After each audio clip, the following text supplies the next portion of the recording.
But on the way home from the three-star tour, Secretary Rumsfeld asked me to come home through Afghanistan and to take a team over there and assess how their train and equip mission was going. But to do that, I felt that I needed to describe the context up front. And so the very first slide in that particular briefing to him when I got back was titled "Afghanistan Does Not Equal Iraq." And it laid out all the ways in which Afghanistan was much tougher than Iraq.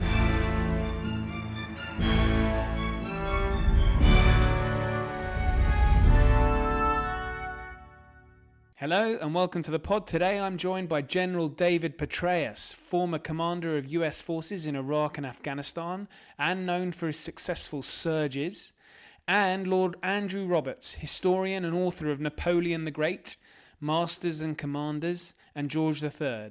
And we're talking post-war conflicts from Korea to Ukraine via Malaya, Vietnam, Iraq and Afghanistan. And we'll be looking at what the future holds. Together, they've written Conflict, the evolution of warfare from 1945 to Ukraine, and so they joined me recently for a chat. General Petraeus went on to become director of the CIA after his military career and served under Presidents George W. Bush and Barack Obama. I should mention that we were speaking before the Hamas terrorist attacks of the 7th of October, and so I will be covering the history of Israel and Palestine as a bonus episode next week. Please do rate, review and share, as their insights are fascinating and applicable in Ukraine and indeed what's going on in Gaza, because Petraeus is a master of counterinsurgency. Until then, I'll hand you over to me talking with the General and Andrew Roberts.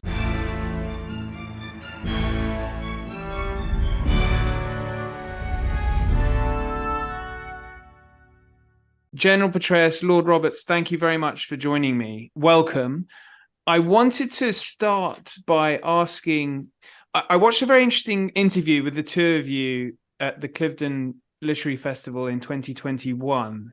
So that was within a few weeks, I think, of the withdrawal, the coalition withdrawal from Afghanistan, and a few months before Putin's invasion of Ukraine. And I wondered whether the book, and we're here to talk about Conflict, the book Conflict, I wondered whether that was where the idea was conceived. Lord Roberts, go for it. No, the idea was conceived soon after the invasion of Ukraine, and the idea really was to try to put the Ukraine war in its historical context as a military operation. It's not a political book. It's very much a military book to look at how the Ukraine war was being fought with regard to earlier conflicts, and so how military history really has affected the conflict. So what we were trying to do was to do that, and at the same time we wanted to look forward. This isn't just a history book. This is also makes prognostications about future war and all the various aspects of future war that we write about, including space and cyber and sensors and AI, robotics, drones, and so on. Well, that was the section I found most sobering, actually. Particularly, I think there's a small section in that concluding chapter around potential for nuclear conflict. And that's interesting, particularly given the first chapter where you have General MacArthur in Korea requesting the use of tactical nuclear weapons. So I wondered, actually, this is as good a time as any to ask if a tactical nuclear weapon is the most likely weapon to be used. And I guess it depends on the theater, I suppose. But General, yes. Well, I don't think it's the most likely weapon to be used. I think there are many, many other weapons that would be used short of nuclear weapons. Is it the most likely nuclear device to be used? Well, I guess. I don't even think that is likely, though. And I think we're seeing that play out, frankly, in the decision-making in Moscow on Ukraine. What we've seen is Putin and his various ministers have used the threat of nuclear weapons. They've done a bit of saber rattling about that. They've really tried everything they could do to intimidate the West, to dissuade the West from supporting Ukraine in the way that we actually have, to prevent each of these incremental decisions that have increased the capabilities that the US and the West have provided to Ukraine, all obviously unsuccessfully, because I think there's been sufficient dissuasion of Moscow from actually contemplating using these devices. And in this case, it's been very helpful, not just to have unity among, again, US and other NATO leaders on this issue, but to have President Xi of China and Prime Minister Modi of India both publicly warn Putin not to use tactical nuclear weapons. And then I think just the sheer logic of this, that a tactical nuclear weapon has a tactical effect and would not really demonstrably change the battlefield situation. And if anything, whatever gains Russia might reap from this, noting that the wind tends to blow in their direction, not in Ukraine's direction, but whatever that might, quote, achieve would very likely be offset in the global response to such crossing of a very significant threshold, where countries that have to date either stood on the sideline or only tepidly admonished Russia, in contrast, of course, to the Western response, which has been very clear about this brutal and unprovoked invasion. But I think use of nuclear weapons of any type, including tactical, would result in enormous approbation of Russia. And again, all countries, I think, would have to take a stand against that and to take actions, punitive actions in various ways, not just what, again, a US-led coalition might actually do in Ukraine and on the Black Sea and so forth, but also in terms of financial, economic, personal, and diplomatic sanctions of even greater nature than those that have already been imposed on Russia. I think also, it's been established pretty well since the Korean War onwards that you can have full-scale wars which are fought under the auspices, essentially, of mutually assured destruction. I mean, that doesn't count the Chinese Civil War because that was fought before the Russians got the nuclear bomb, but many wars before. And what hasn't tended to happen is anybody making these kind of blackmail threats that you get from Sergei Lavrov and from Vladimir Putin. They've been regular, they've been obvious, they haven't sort of resorted to euphemism. They've basically tried to paint a situation in which they're forced to use nuclear weapons. And that's a new departure. Just the very saber-rattling language is something that shows quite how vicious the Russians are, even though, as David says, I think it's very unlikely they're actually going to use them. Even desperate, actually, I think, would also be another word to describe what has led them to carry out this nuclear saber rattling, and also the movement of the weapons to Belarus. They intended that to be particularly threatening, but the truth is it doesn't matter where a nuclear weapon comes from. If it's Russian, again, that literally is immaterial. But so far, certainly, while there should be concern about this, and there is concern about it, the actions taken to dissuade Putin clearly have been successful. And also another point I think is worth making, and we certainly, when David and I visited Kyiv a few months ago, we heard this, that probably more likely than the deliberate use of tactical nuclear weapons would be the explosion of the Zaporizhia nuclear facility there. I mean, it's one of the biggest, if not the biggest, in Europe. It has been woefully badly treated by the Russians, who've shelled it on one occasion. The most irresponsible thing you can think of, shelling a nuclear power plant. And if there was to be a leakage there, I think that you would get a lot of Russian disinformation attempting to blame it on the Ukrainians. And it would be an extremely unpleasant thing for everybody involved, but it would be the Russians' fault ultimately. As would the kind of false flag attack that Ukraine has warned Russia has been planning, where there would be seemingly some kind of event on Russian soil of a dirty bomb or what have you that would be, again, attributed to Ukraine and would justify Russia taking some particularly egregious action.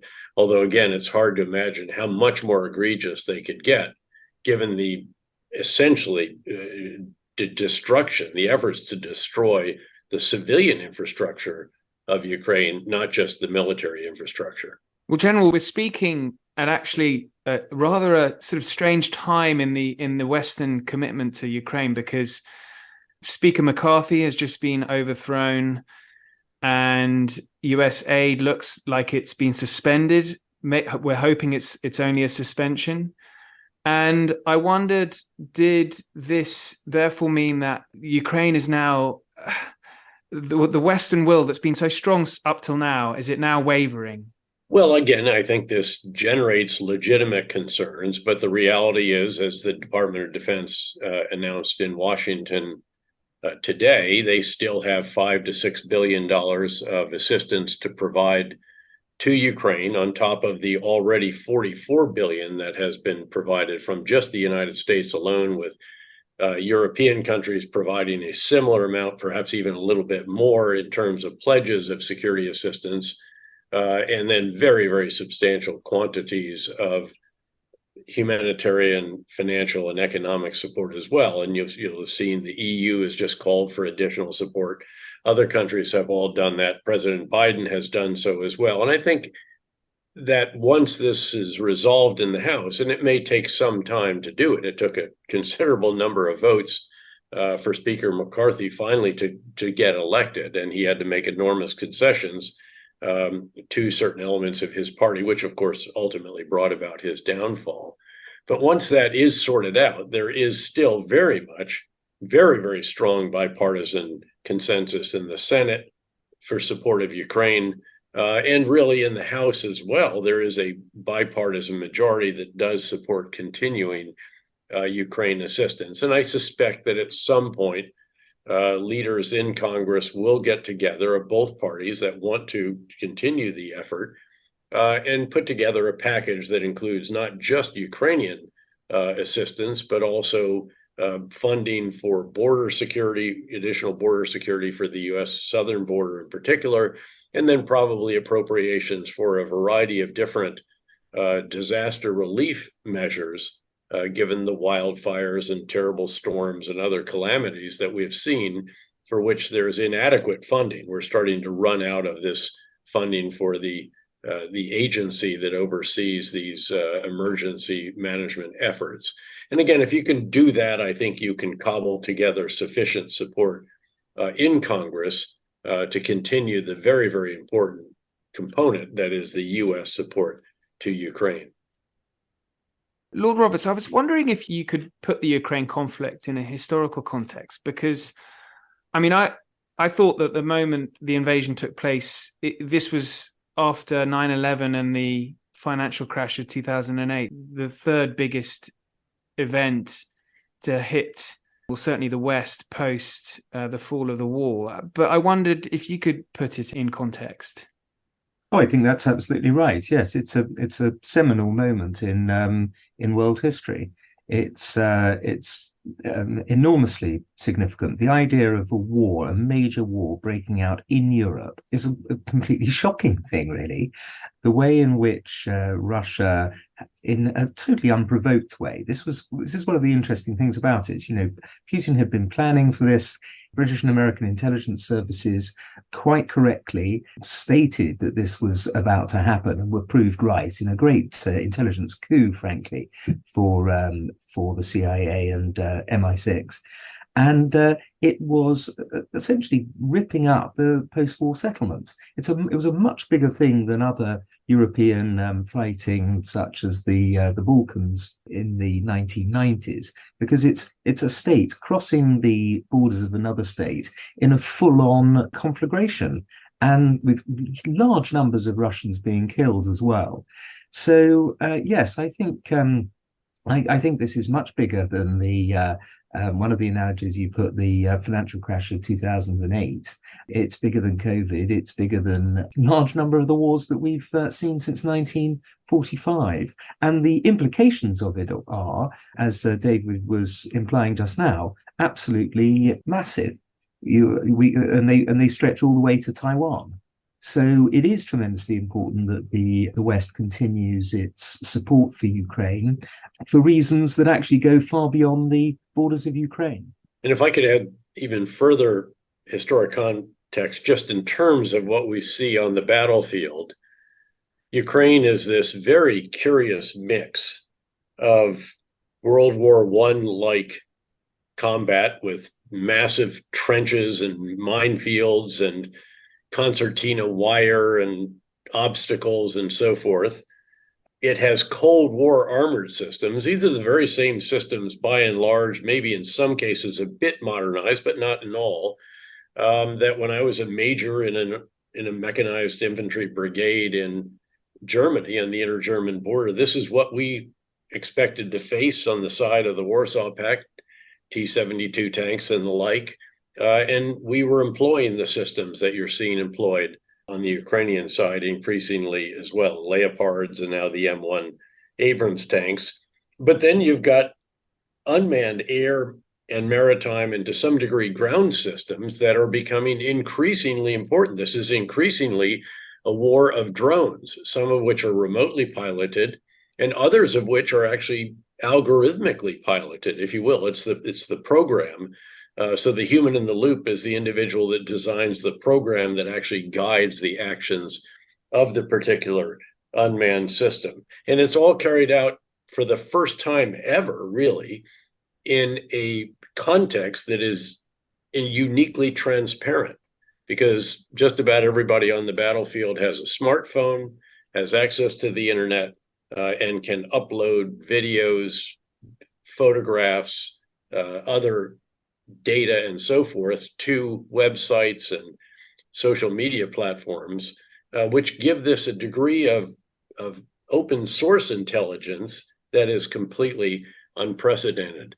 The challenge, of course, is that there is so much out there that one needs the data aggregators, if you will, or the applications that enable you to fuse all of this intelligence. And then, of course, in the intelligence community, to take all that is available in open source and then merge it as well with the intelligence that is gathered through classified sources and methods.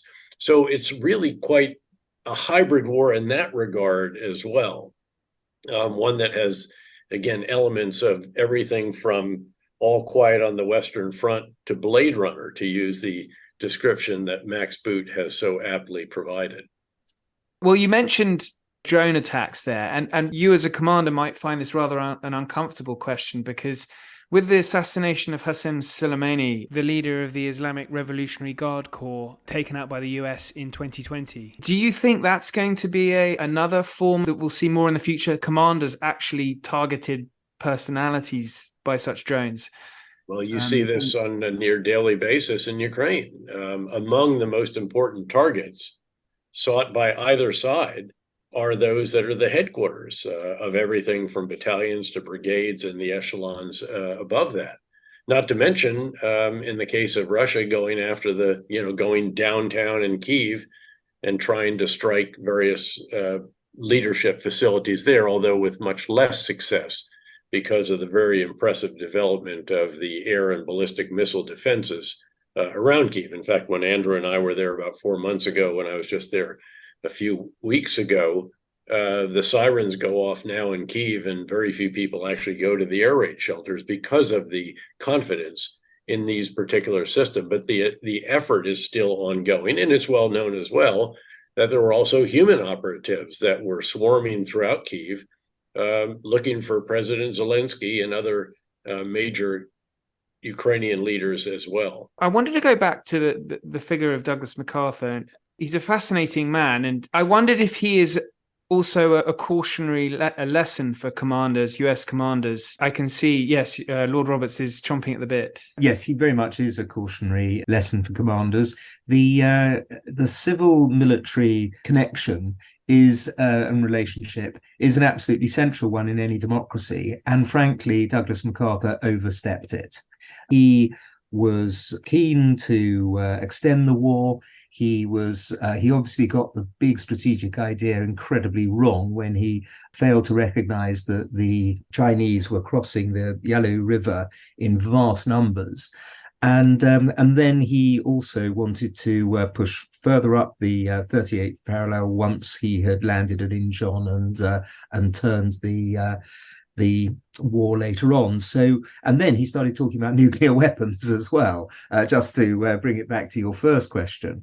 And he didn't have the imprimatur of the Joint Chiefs of Staff, and certainly not of the White House. So it is a pretty classic case, him, of going too far. And again, it wasn't just that he was seen as being insubordinate to the real commander in chief, the president of the United States. It was that, as Andrew said, he failed to get the big ideas right. He didn't recognize that marching north to the Yalu would actually bring the Chinese into the war, which totally changed the context of that war and the dynamics on the ground, bringing vast forces of the Chinese into that to support their North Korean partners. And again, almost running the US-led coalition forces off the peninsula. And this brings us to the element of this book that really jumped out for Andrew and for me over the course of our writing of it, that led us to go back and really rewrite the first chapter or so, where we talk about the criticality of sound strategic leadership. And this is leadership at the very, very top. It's both the political leadership and it is the military leadership in that particular theater of war. And that has to be proper. It has to perform 4 tasks, the first of which is to get the big ideas right, the overarching strategy. It has to communicate the big ideas through the breadth and depth of the organization and to all other stakeholders. Strategic leaders have to oversee the implementation of the big ideas, what we normally think of as leadership: example, energy, inspiration, getting great people, inspiring them, incentivizing them, allowing those not measuring up to move on, how you spend your time, the metrics that you use, et cetera. And then a 4th task, sometimes overlooked, which is formally to sit down and determine how you need to refine the big ideas so you can continue the process again and again and again. And in the book, we lay out a number of cases in which there is very impressive strategic leadership, in some case in the capitals of the countries leading an effort. Let's say George H.W. Bush, who at the very first meeting of the U.S. National Security Council states this will not stand about the Saddam's army invasion of Kuwait. Well, the military knows what the mission is. And then they exercise very impressive strategic leadership as well. General Powell in the Pentagon, General Schwarzkopf in the theater of war. But we also see cases in which that was not what happened. And of course, the MacArthur miscalculation was one of those. Both French and American leaders in Indochina, and then Vietnam for the Americans didn't get the big ideas right. I mean, talk about a catastrophic big idea. Let's go out to Dien Bien Phu. We'll build a big base out there with French forces, and that will attract the North Vietnamese, and we'll slaughter them all as they try to take us on. And that obviously didn't work out quite the way it was intended. It led to a defeat and an ignominious departure from Indochina by the French. And then the Americans, who really didn't get the big ideas right until as late as 1968, with General Abrams taking command and finally getting them right. But by then, domestic public opinion in the United States almost preordained that we were going to have to draw down and hand off to the South Vietnamese forces.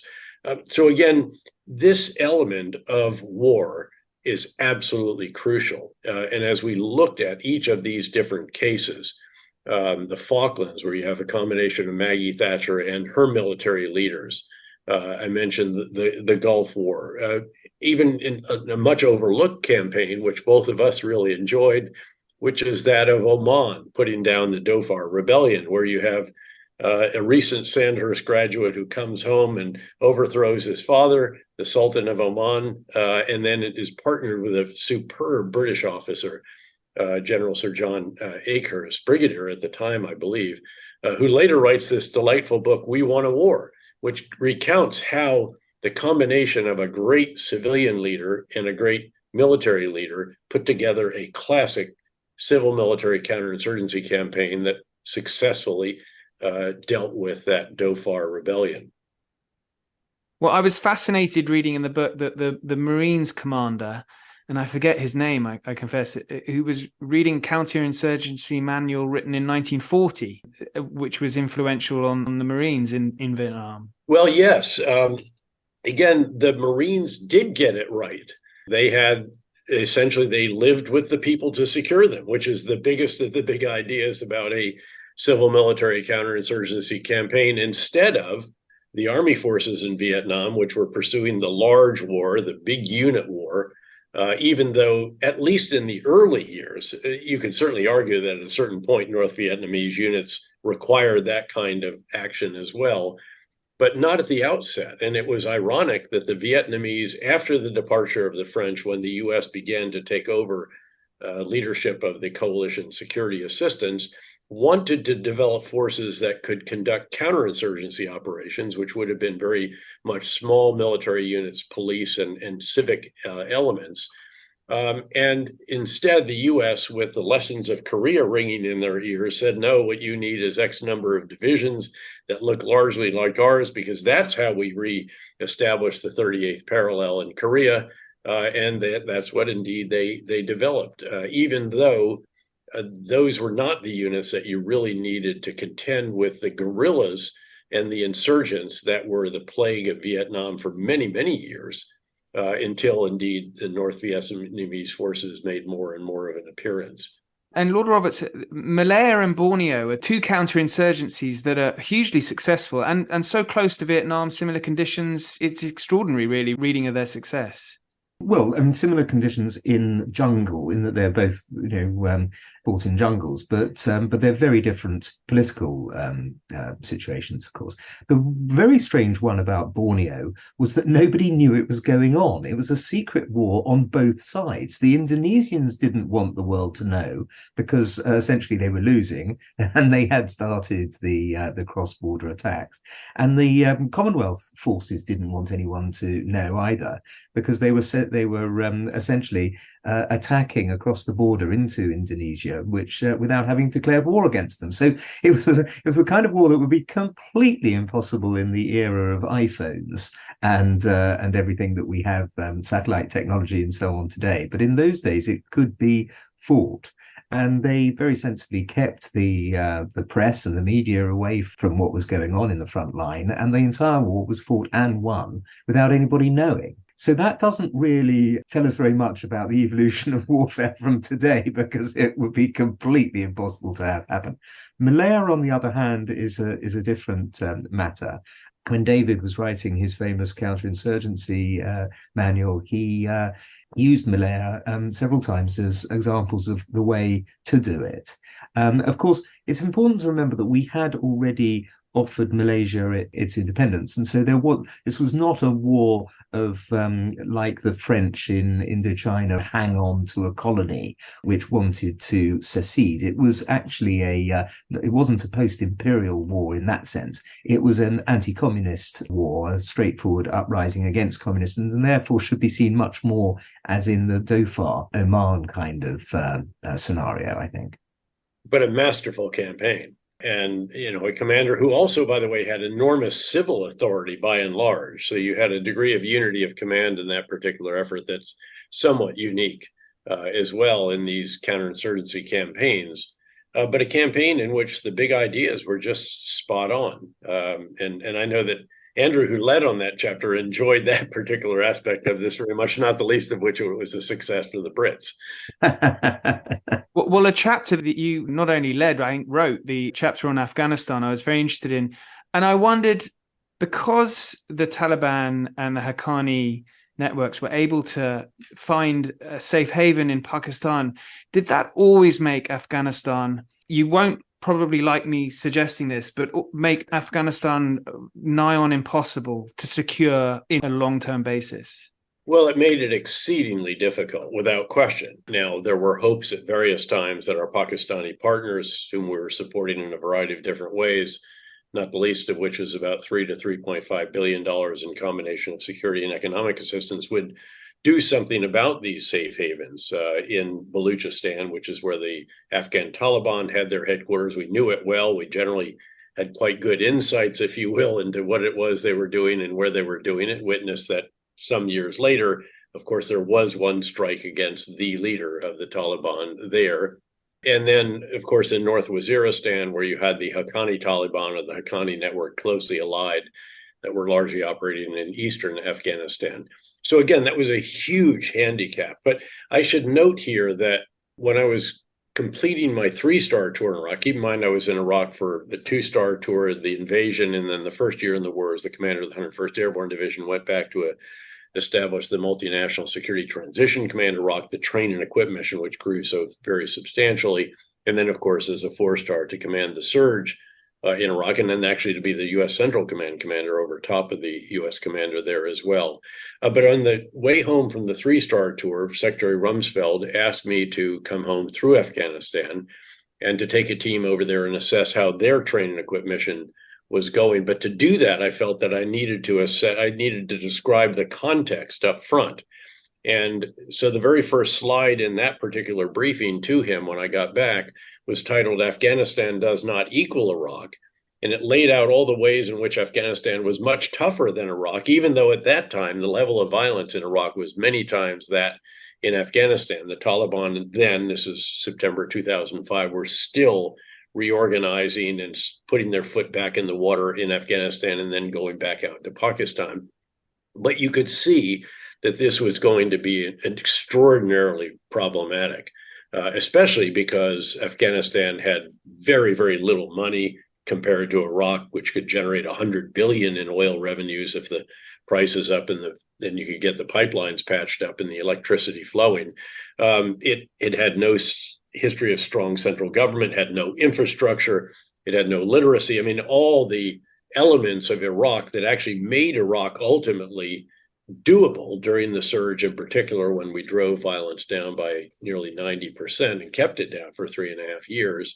These were not present in Afghanistan. And I told Secretary Rumsfeld that even though the level of violence in Afghanistan at that time was much less than that in Iraq, that I feared that Afghanistan was going to be the longest of the long wars. And that did prove to be true. And that particular handicap, again, our inability, not allowed to go into Pakistan, except in very, very rare occasions, the raid that brought Osama bin Laden to justice, for example, that handicapped that campaign and meant that there was always a sanctuary in which the Taliban could seek refuge if we were pressing them particularly hard, as we did in, say, 2010, 2011, when I was privileged to command there. And for the one time, we finally got the inputs right. I should note here that we failed to get the inputs right in Afghanistan. By inputs, I mean the right big ideas, the military big ideas and civil military big ideas, the right level of resources, almost military, diplomatic, spies, development workers, rule of law, personnel, and so forth, the right organizational architecture, that something is not trivial when you have a coalition and a U.S. Chain of command and various units of various authorities, the infrastructure, the preparation of our forces, the right leaders, all the rest of this. So again, it took us 9 years just to get the inputs right in Afghanistan. And that meant that we failed to take advantage of a number of years of very, very low levels of violence in Afghanistan, during which we might have built up Afghan security forces and Afghan institutions much more effectively than ultimately we did. Just going back to the Korea, again, MacArthur, I can't get away from him, but his Operation Chromite, which was this stunning amphibious landing, is interesting to read as an important lesson, I suppose, for Taiwan. I know that's alluded to in the book, the fact that amphibious landings, which of course are surprise attacks often, and there's a great quote in the book from Paul Wolfowitz, who says that the surprise is that we're surprised by surprise attacks. So, one can't help but think of Taiwan and China, amphibious landings and surprise attacks, and, in the post sort of Ukraine world. Is that something we shouldn't be surprised about? Well, you've just mentioned the Incheon attack and, of course, also D-Day are two examples of very successful amphibious attacks. But let's not forget Gallipoli, Anzio, Salerno, Dakar. It's the most difficult kind of operation to carry out successfully. And so the Chinese have got, and of course the straits are much longer. They're 90 miles rather than the channel, which is 22 miles wide. They've got a lot of things to contend with. And when they look, as they do look constantly at Ukraine, they're also seeing a anti-tank weaponry, which is pretty devastating. In retrospect, it seems extraordinary that Taiwan hasn't got military conscription, full-scale military conscription. It's amazing that it doesn't, but nonetheless, it does have some pretty impressive kit. And also, of course, it's got the support of the United States. It actually does have mandatory service, but it's fairly short, although they are now extending that service. But Incheon was incredibly risky and incredibly audacious, therefore, which is one reason why it did actually achieve the success it did. It was very, very unlikely, certainly in the eyes of the North Koreans, that something like this could be achieved. If you look at contemporary scenarios, I think it's very hard to imagine how there could be surprise achieved in a world in which you can see everything. And that's one of the big advances, really. We write about how back in the Cold War, there was this adage that we all repeated: what can be seen can be hit, what can be hit can be killed. But the truth was we couldn't see all that much back in those days. Again, I was there. We tried to extend the battlefield in depth per air-land battle doctrine and so forth, but there were very limited capacities and capabilities to do that. And even if you could see something, if it was moving, our ability to do dynamic targeting was very, very limited. That is not the case now. Now you can see everything, you can hit everything just about. Certainly you can defend, you can disperse, you can take a lot of actions to mitigate the vulnerabilities. But at the end of the day, if it's above the surface of the water, there's going to be a degree of vulnerability with that. And so this is where the elements of deterrence come into play. And that's what we really have to focus on. We and all of our partners in the Indo-Pacific. Look, we want to see the most mutually beneficial relationship between the US, the West, and China. But we have to address the world the way it is, not the way we'd like it to be. And the reality is that there is severe competition, in the words of the US National Security Advisor. And what we need to ensure is that that does not turn into actual conflict. And the way you prevent that is through deterrence, which rests on a potential adversary's assessment of your capabilities on the one hand, and your willingness to employ those capabilities. Again, the perception of this. And we have to ensure we get a vote. We have agency here by ensuring that our forces can indeed present the capabilities that will deter a would-be aggressor. And in this case, we note that we have to transform our forces very dramatically and more rapidly than we are at present, from this very small number of very large, very capable systems, also incredibly expensive, highly manned, and to varying degrees of vulnerability. From that to a massive number of much smaller unmanned systems, some of which may still be remotely piloted, but many of which will be increasingly algorithmically piloted, where the human in the loop is the person who designs the program and the conditions that the machine must meet with its own systems and other systems of systems that are supporting it before it can take a particular kinetic or non-kinetic action. And again, we have to carry out this transformation to ensure that deterrence is very, very solid. And then we have to be sure that there's no questions about the willingness to employ. Which is why I'm sure that President Biden not once or twice or thrice or four times has stated that we would take action if Taiwan was threatened. But that means that there are implications of our support for Ukraine. It means that when there was a red line that turned out not to be a red line, that it had reverberations and repercussions. You can argue, I think, that the decision to withdraw from Afghanistan and the way the withdrawal was conducted might have convinced Putin that the U.S. would not respond as forcefully and as promptly and exercise the leadership that it has of NATO and the Western world in providing support to Ukraine. And again, we need to keep that in mind as individuals in Washington and other capitals are contemplating whether to continue to support Ukraine, which in our view is certainly very clear that it's an imperative. Again, not just because Ukraine deserves and merits that support and because they've been brutally and without provocation invaded, but also because that has repercussions elsewhere in the world and can undermine deterrence elsewhere in the world. I know we're running out of time, but I just had one final question, really, which is this time next year, we're going to be in the middle of a US election. And I wondered how key for both of you, you feel the conflict in Ukraine will, how big a part it will play.